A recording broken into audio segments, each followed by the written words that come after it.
What's up guys, it's MegaFTWX Wipeout here, and today I'm going to be showing you a tutorial on how to use Cinema 4D.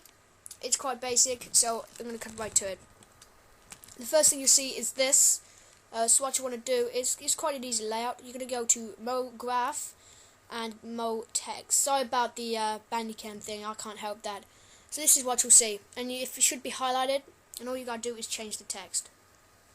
I'm going to use MegaFTWX because it's the simplest thing for me. Now you got to change the align to middle here, and depth to 50. That's what I use. You can change it around a little, no problem with that. You can also change the horizontal spacing just to suit what you want best. Also again, play with that. Then we're going to go to caps here. This is the second thing you need to do, is go to start and fill a cap and end and fill a cap. So they're both on fill a cap.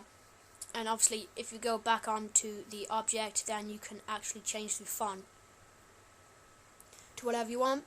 There's loads here. I sometimes use that virtual DJ one there, which came with the software, which actually looks pretty good, but I'm going to stick with the basics for now. Now you can see these four things here, I'm just moving around, and these are your key features within Cinema 4D. These are what moves it around to help you get the right look, angle and size. So if you press this button here, you can have four views at once. It's got the side arm, the top of it, the straight arm, and whatever you want. And you can change these again. All four of them you can change, but I'm not going to. But obviously you can zoom in, turn it around, and get back. All you gotta do is click that button there, and the same to get back into it. You can do it with all four of these just to change it how you like. So now what we're going to go to do is go to new material and double click that, so it brings up a material editor. Now I want to go for probably a green, and you can have glow, as you can see there. You can change the colour for that. You can do loads more.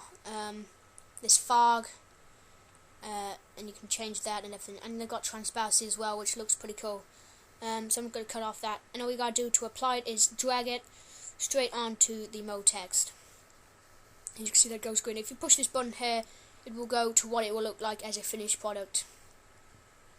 And you can basically scale it to what you like, make sure it's actually the right angle for you.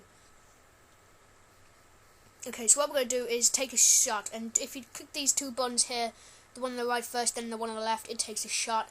And you've got to drag this timeline. It's about 30 frames per second. So I'm going to put that to 20, move it along slightly, and do the exact same screen copying again.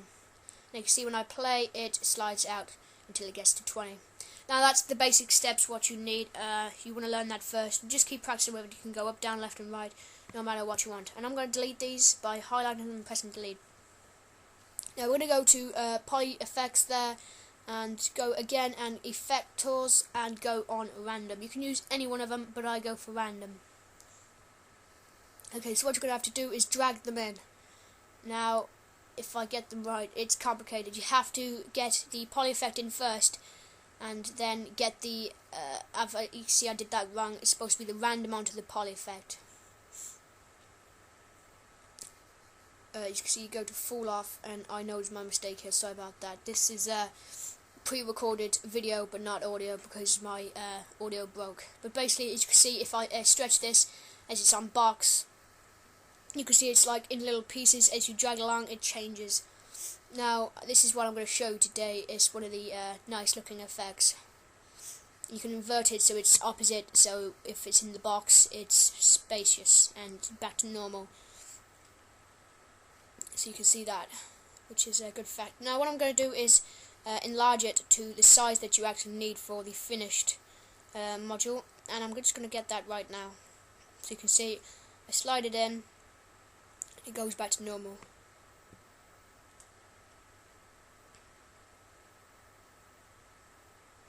So as you notice there, this X here is a bit not spacious properly. So you want to just change the red box, which is actually the finished proper thing. That's it, just like that. So you can see it's full, and you want to get it back in the middle and do the exact same to make sure everything is in the middle. So I'm just going to make it a bit bigger and sort that out slightly. And there we go, that's finished there, right there. And you can see that's the finished poly effect in random all together in one. So what I'm going to do is get it to there and do the screenshot and then move it along just so I can grab that box and drag it back in to the text, move my camera, and you can move this around no matter how many times you want, because at the end all you gotta do is put that angle and it'll finish like that. I'm gonna put it straight over, move it to how much I want, and I'm gonna go 20 again and then screenshot that. Now if we play that, it should work. No, I think I've accidentally done something wrong there. So I'm gonna go back over it. You just need to do that and then screenshot that again. Then move it along to 20 and make sure you screenshot that again, because there could be obviously something wrong. And now it should work this time. And there you have it. Now it's a bit laggy because this computer's quite slow, but actually it would be nice and smooth. You can add lights by going just onto the lights section. You gotta hold it down when you're pressing those buttons though. Get it to where you want. And if you go on lens, you can have a glow.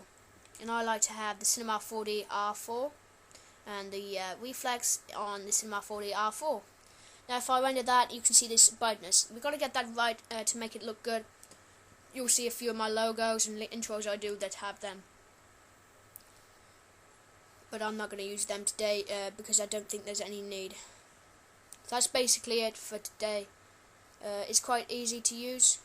But next time we'll be doing the render settings, so be sure to check that out. I'm sure it'll be on screen now. Thanks a lot, guys.